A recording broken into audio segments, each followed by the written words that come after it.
कल YouTube पे कोई मैंने किसी का बयान सुना यजीद के खिलाफ। हम भी कोई यजीद की कोई तारीफें नहीं करते कि, लेकिन मुखालफत में हद से तजावुज, मन घड़त किस्से कहानियां रिवायतें। भाई हम कब कह रहे हैं हमको यजीद कोई ना नबी है ना सहाबी है ना फरिश्ता है, हमें ना उसकी हिमायत का शौक और ना हम ये कहते हैं कि मुखालफत में हुदूद से तजावुज। लेकिन चूंकि पब्लिक में जहन बना हुआ है कि वो इमाम हुसैन की मोहब्बत इस बात को समझते हैं कि यजीद को पे लानत की जाए। पहले ये जहन बनाया कि जो यजीद पे लानत नहीं करेगा वो इमाम हुसैन से मुखलिस नहीं होगा। ये जहन भी आपने खुद ही बनाया है।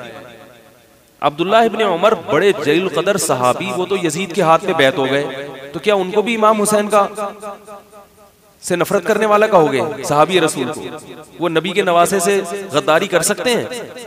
बोलो ना भाई। कोई समझाने वाला नहीं है, कोई बताने वाला नहीं है कि भाई आप इस तरह की बातें कर रहे हो। कल यही मजमा जब अब्दुल्ला बिन उमर का पढ़ेगा और बहुत सारे सहाबा और बहुत सारे ताबीईन का पढ़ेगा कि वो तो बैत हो रहे हैं जा जाके, तो आपने तो मेरे खिलाफ तकरीर कर ली, फला मौलाना साहब के खिलाफ जहन बना दिया लोगों का, लोगों ने नारे भी लगा दिए हमारे खिलाफ कि ये तो लानती हैं, ये फलाना है। लेकिन जब वो पढ़ेगा, किताबें पढ़ेगा, तारीख उठा के देखेगा कि इतने बड़े बड़े सहाबा उसके हाथ में बैत हो रहे हैं, तो वो किससे बदगुमान होगा? वो सहाबा से बदगुमान होगा।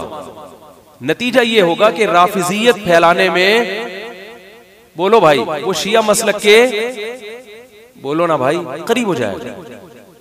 आप खिदमत सुन्नी मजहब की कर रहे हो, मगर उसके लिए तरीका ये इख्तियार कर रहे हो कि लोग सुन्नी मजहब को आहिस्ता आहिस्ता, क्योंकि शिया मजहब में तो सहाबा को नहीं समझा जाता। अच्छा, वो तो कहते हैं जो यानी हजरत हुसैन और 4-5 सहाबा के अलावा मेजॉरिटी शिया की, सब शिया ऐसे नहीं होते, मेजॉरिटी उनकी कहती है सब गलत थे।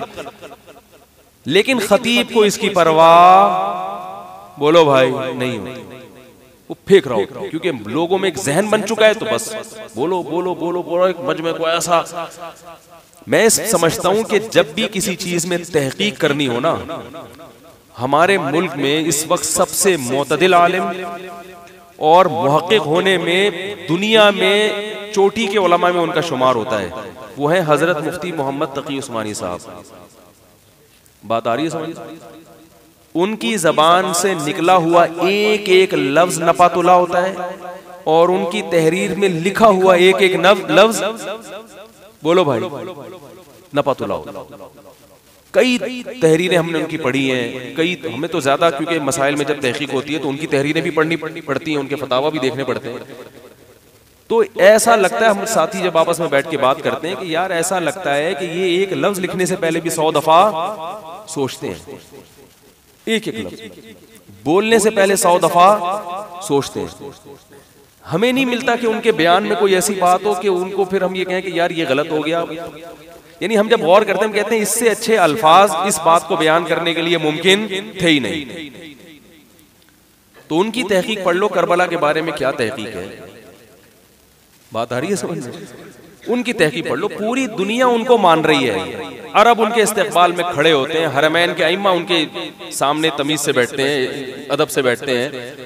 मलेशिया में के उलमा उनकी कदर करते हैं। पूरी दुनिया में लोग कहते हैं आपके पास हजरत मुफ्ती तकी साहब जैसे मुहक्किक हैं, हम फख्र करते हैं आप लोगों पर। लेकिन हमारे यहाँ कौम उनको लिफ्ट कराने के लिए तैयार, बोलो भाई, नहीं। तो इंतहाई एतदाल वाली तहरीरें, इल्म का समंदर, और एक एक लफ्ज नपातुला, जज्बात से हटके। लेकिन वही मसला है कि हमारी कौम को तहकीक का शौक नहीं है। शौक किसका है? नारेबाजी का।